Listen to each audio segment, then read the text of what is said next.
then you're going to cast your vote.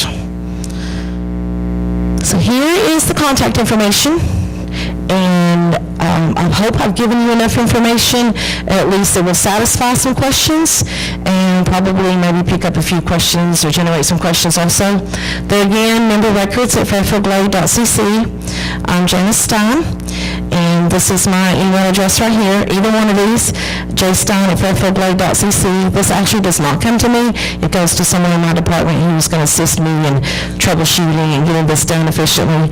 And we are all at the admin office on 7827 Peavine Road. So that's all I have for today. I can leave that up or I can turn that off. We're going to turn it off. There we go. Okay. And thank you for your patience, and come and see me, like I said, if you have questions or comments. Thank you, Janice.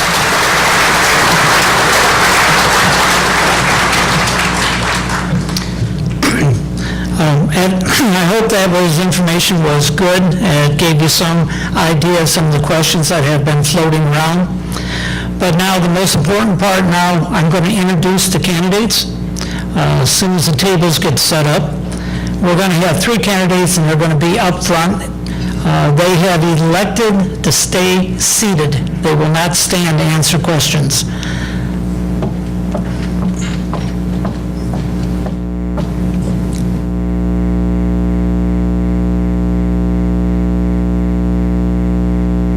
Okay, to start off, the first person, they drew cards to see who would be first.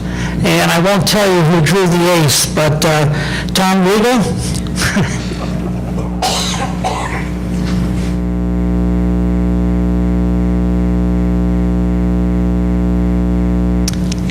Bruce Cox.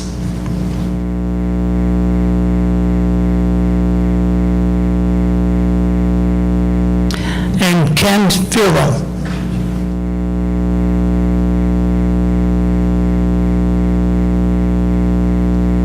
As I said in the opening remarks, we have 3 questions that we took from all the questions that came in, 3 that the same theme kept coming over and over again. Maybe stated a little different, but same theme.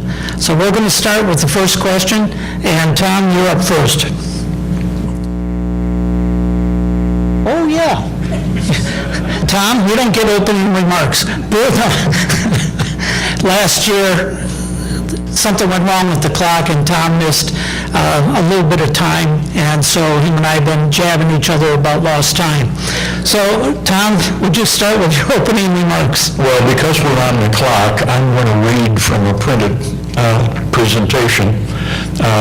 That's why we had a little disagreement last year, because I knew how long I had. But anyhow, good evening. Welcome. I'd like to thank all of you for being here this evening. And your interest in this election. It's appreciated and it's important. My wife and I fell in love with this place 35 years ago when some friends brought us up here. We bought our first lot on that trip and shortly after bought our first place. We've come and gone a couple of times due to business and family needs with my parents and always came back. We have owned 4 different homes and 2 lots over the years. I've lost my wife now, who I miss dearly, but I have downsized to a nice little house and still have 2 lots and still love this place. Rumors that I might want to shut this place down are greatly exaggerated.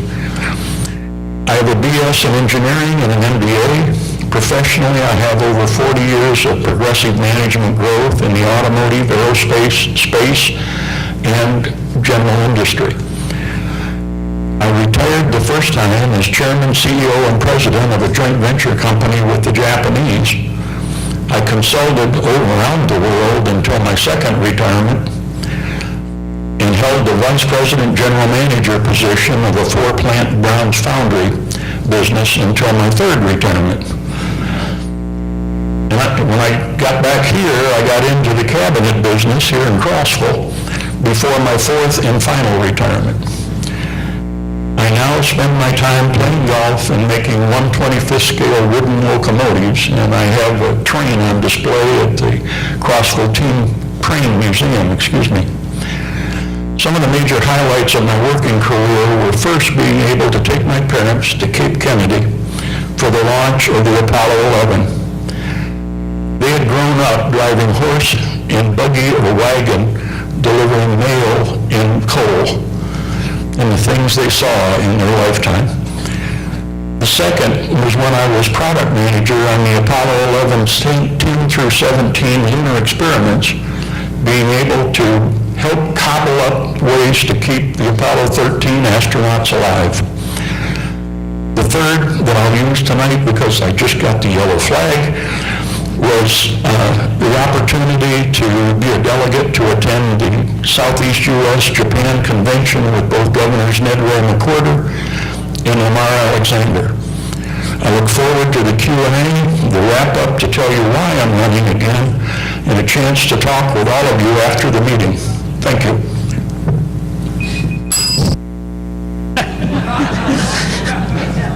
Was that well done, 3 minutes? Okay, Mr. Bruce Cox. Good evening, thanks for coming. I'm originally from Latrobe, Pennsylvania. I went to school at West Virginia University. I've got an electrical engineering degree. My career is with Alcoa. In fact, I started my career in Tennessee operations in Alcoa, Tennessee. So I'm very familiar with East Tennessee. I worked for over 33 years for Alcoa, 7 different locations, ran departments, ran divisions, and then ran plants. My last job with Alcoa was Vice President, General Manager of Alcoa's North American hydro operations, which included hydro dams in Tennessee and North Carolina, Canada, a fossil fuel plant in Texas, and a fossil fuel plant in Indiana. Before that, I was managing a plant in North Carolina. I retired in 2003, moved to Dallas because my children were both in Dallas. And then my daughter and my son-in-law got transferred to Nashville with my 4 grandchildren, and here I am. So that's where I came. And so I knew about Fairfield Glade way back then. I actually golfed at Drury's Mills when it first opened, when I was living in Louisville. And so I came here because of what I knew what it was, and I looked at the 2013 financials before I decided to move here, and it looked good to me. I checked with my Merrill Lynch financial advisor. He thought the financials were great, and they were, and they still are. My son and my daughter-in-law live in Dallas still. My daughter and son-in-law and 4 grandchildren live in Nashville. When I got here, I wanted to get active, so I became a driver for the WADA program for 2 years. I got, in April of 2015, they formed the Financial Advisory Committee. So I got involved in that, and for some reason the committee made me chairman for the last 3 years. And so I've been doing that. So between my work background, my experience of running facilities for Alcoa, and the 3 years experience I've had on the Financial Advisory Committee working with the board on the issues here, I believe I've got a great background to continue that work with the board. Thank you. Thank you, Bruce. Mr. Ken Farrell? Thank you. Good evening. I would like to thank Doug and the election committee for hosting this event tonight. I also want to thank each of you for coming out tonight and for giving me the opportunity to share with you the reasons why I would be honored to represent you on the Community Board of Directors. I'm running for the board because I believe it's time for us to put the negativity, the anger, and the fear of the future behind us and move forward into the future. We need to focus on the future. I believe that community commitment matters when you're selecting a director. I've been a member of the community club since 2012 when my wife and I bought our lot here. I've been the Mountain View Neighborhood Watch Coordinator since 2014 when we completed the build of our house. I'm the president of the Citizens Academy Alumni Group since 2016.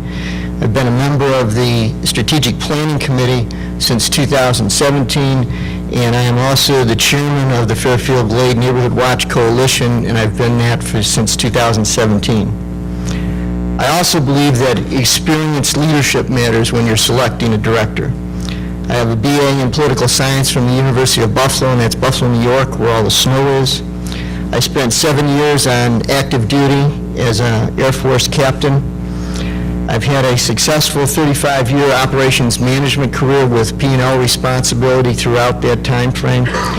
I've worked for Frito-Lay as a plant production manager, worked for Federal Express as a senior station manager, spent some time with Wells Fargo as a vice president for regional bank operations. In the last 20 years, I've spent working for Fifth Third Bank in Cincinnati, and at the end of my career there, I was a senior vice president and managing director for mergers and acquisitions integrations. I was a member of the State of Ohio Banking Commission and was also the vice chairman of the board of directors for Mercy Neighborhood Ministries, which is a 501(c) organization similar to our Fairfield Glade Resident Services. So what do we need to do to be focused on the future? I'm going to share with you a couple of highlights. I believe we need to be balanced. We need a balanced growth strategy. We need to be disciplined in our fiscal responsibility. We need funding for our emergency services, and when I say that, I mean full funding for our fire department. We need to focus on more effective two-way communication between the board, the community club leadership, and management, and the membership. And I believe that we need regular reporting to the membership from board-level committees in open board sessions. We need more member involvement on special projects like the Stonehenge Turf Care Facility, which Tom helped us with. And I will support open communication channels for alternate points of view. Great, thank you, Ken. Now we'll go back to some rerun. Now we're going to talk about one of the three questions that came in over and over again. And Tom, you're the first one. Oh, what was that? Wait a minute, the clock broke, huh? Okay, well, I'll read it. I'm reading it, Tom. Are you in favor of increased membership/resident involvement in key decisions in Fairfield Glade? What would you do to increase resident involvement in decision-making? If not, why not? I'm totally in favor of that. Had the opportunity, thanks to the board, to form a committee that looked into the costs of our turf center. We were able to save $130,000 plus an opportunity for even more cost reduction. I firmly believe that within this community is more talent than most corporations would have, and we need to tap it. Therefore, I think between town halls and committees for specific purposes, so that it's not long-term, you're not being tied up for 3 years, but you're on a committee that is solving a problem that we have, or addressing an issue, or giving recommendations. Thank you. Okay, Bruce, your comments? Well, I totally agree with having the resident involvement. What Tom just did with his folks and Jane McCarthy showed that our citizens have talent. I've served on the Financial Advisory Committee for 3 years, and it's been frustrating because we've had some people leave the committee, and it's extremely difficult to find people who are willing to raise their hand and volunteer to be on the committee. We were lucky this year. We had 6 candidates to fill 3 slots we had, and we found some 3 really good candidates to fill, so I am in favor of that. There are some standing committees I think are valuable. I think the Strategic Planning Committee is a standing committee. I think the Financial Advisory Committee is a standing committee. I also agree with Tom that ad hoc committees are very valuable. Right now we have obviously a food and beverage issue. And we are starting to get folks involved in that with our Director of Finance, and I think that's the right thing to do. I think the more we get the people involved here with the talents that they have, I think the better off we're going to be. We're going to come up with better solutions. The other key is communicating. That's why I made a presentation this morning at the board meeting about the budget process, because I don't believe a lot of people here clearly understand all that goes into preparing the budgets.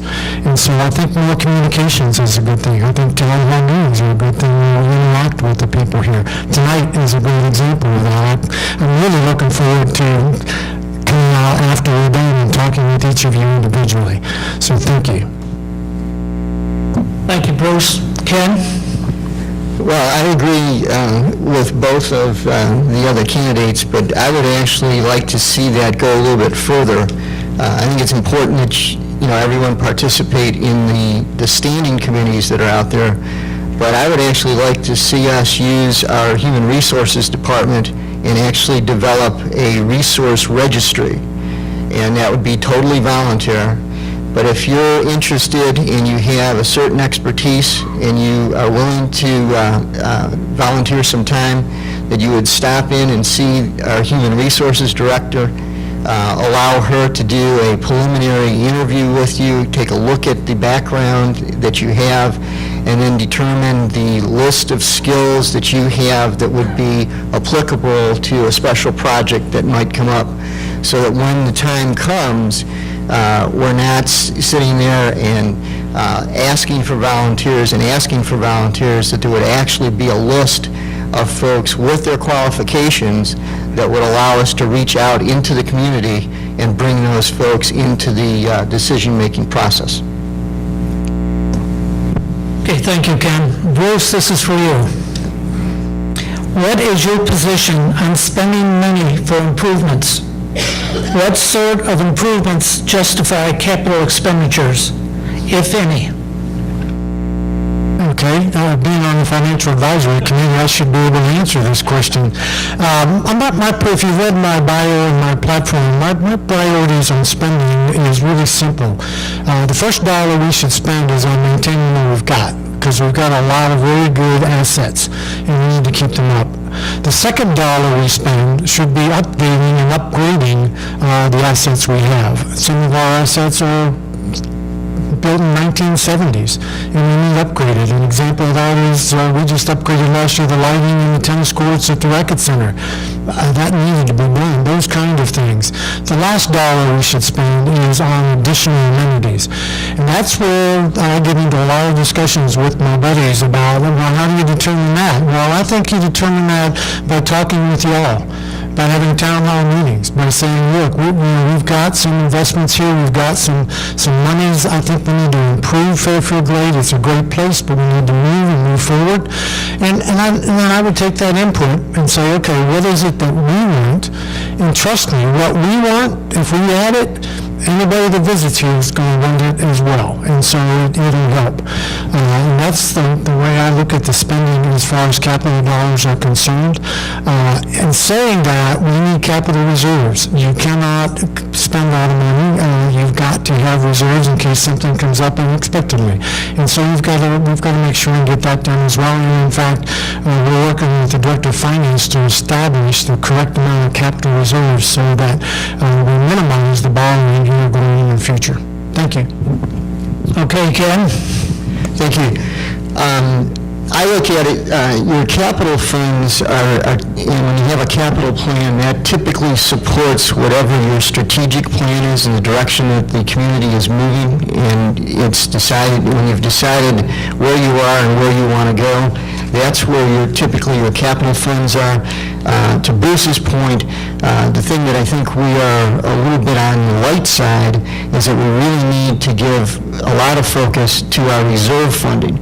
And reserve funding should really be for maintenance, repair, and the replacement of facilities. And so a perfect example is the turf care facility over at Stonehenge that we now need to replace, okay?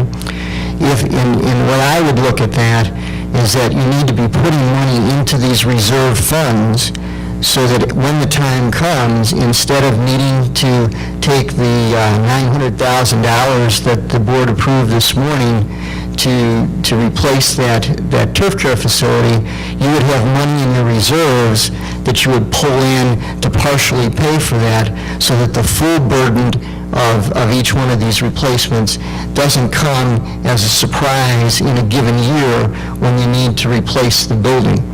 So I'm a big proponent of making sure that we are planning for the future and putting some of those reserve funds aside. And I think we're going to have to face the fact that as we go down the road, we may well need to do some additional funding And some of that may come through borrowed funds as we go down the road, but it's something that we're going to have to take a look at and make sure that we can always then pay the debt service that comes with a loan if we're going to have to take that out in the future. But that would be out of my last resort, would be to take out a loan. Okay, Tom? Bruce stole my closing statement. I too believe that our first responsibility as a board is to the 85% that the people you saw up here that are the property owners. That's not to discount the developer or the resort side of the club, but there's 85% of us that pay the bills, and I believe that we should concentrate our first efforts on maintaining our facilities here, what we have, and as Bruce said, replace those things that need to be replaced before we do the amenities. I further agree with the statement about doing the things in terms of more amenities that we as members want. I really hate to say it, but pickleball was dead last, 21st out of 21 amenities that were in the last residents survey. There's a lot of pickleball players, and I don't discount them at all, but there was $460,000 that was spent that was not what the membership wanted. I support maintaining this facility. I most certainly appreciate the 15% contribution of the resort side, but somebody's got to listen to the rest of the property owners. Thank you. Okay, Ken, this is for you. Are you troubled by the losses in our food and beverage division? Are losses acceptable? And if so, what steps would you take to minimize the losses? Well, number one, I am troubled by the losses, and I think that there's plenty of blame to go around there for why we got into that situation. I would tell you that I think we were slow on the trigger to start to take some corrective action. I think there's been an awful lot of activity that has gone into trying to fix that problem. We've heard this morning in the financials that perhaps the restaurants, at least Stonehenge, is starting to turn around and may do okay as we look at it for the full year. Certainly Legends remains an issue. And I think we need to take a long, hard look at do we need the two restaurants? What should those restaurants provide for us? And I don't think that we're going to be in a position where our restaurants are going to be able to be everything to everyone. We're going to have to take a step back and kind of pull ourselves in and decide on let's get the basics down so that we can do what we need to do. I'm not so sure that in this community that we can expect the food and beverage operation to be a profit center. I think if it comes close to breaking even, that's about the best that you're going to be able to expect. Now, with all that, what you need to say to yourselves then is, if we want to be a profit center, are we willing to pay the prices to carry the freight in order to make the restaurants a profit center?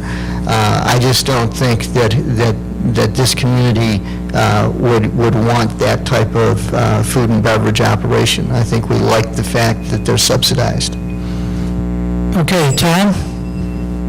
Well, you're finding an awful lot of agreement up here on the dais. It's going to make it pretty difficult for you to choose, I'm sure. But I totally agree. I was pretty hot and heavy on food and beverage as we went through last year. We have more than tripled our losses in the last 3 years. And that is unacceptable. There's no doubt about it. I think the fact that we went through a number of consultants and people in the same industry Bob and I disagree on this being a unique situation that allows us to lose 40% of our revenue, on our revenue. I don't believe that that's necessary. I was president of a club in Nashville, or just outside of Nashville, I can't remember where I was. We've moved 26 times. So anyhow, I was the president of a club that had a problem with our food service. We put a committee together that knew what they were doing in the food service industry. And I don't mean resort food service industry. And had them take a look at where our weaknesses were. We found that a great deal of it was going out the back door, and I'm not accusing anybody of anything because I don't know the situation here. But we had a lot of stuff going out the back door. We had far too many employees. They came up with a lot of good suggestions that got us back to a break even. So in answer to your question, we got to do some work, and I think we've waited too long to do it. Okay, Bruce?